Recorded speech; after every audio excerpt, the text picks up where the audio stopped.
This is a video on how to blend watercolor when it's wet and dry.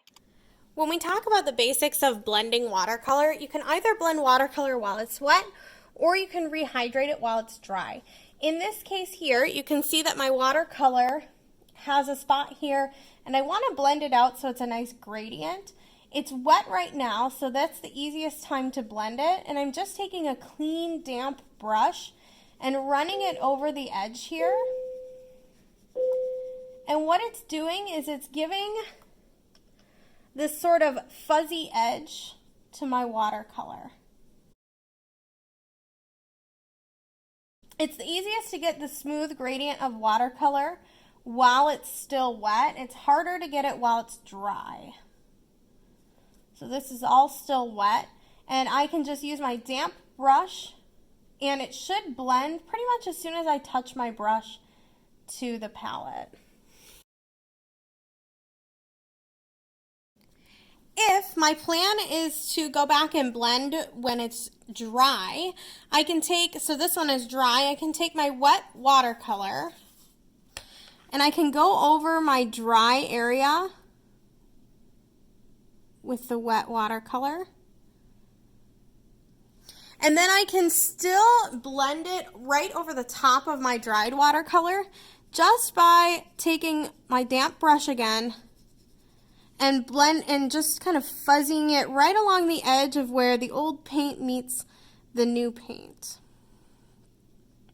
And one thing you can do with watercolor is sometimes, depending on how long it's been and how much paint you use and stuff, sometimes you can actually go back in and you can pick up old paint. So this is a few months old actually.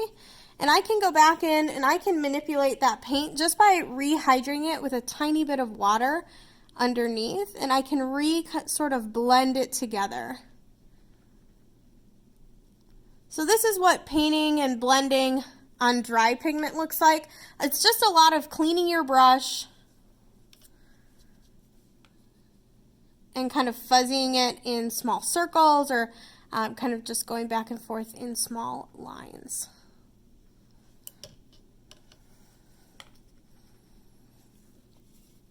I can pull a little green in there. Then you can see how it will really blend just with my clean brush. And I'm fuzzying the line here.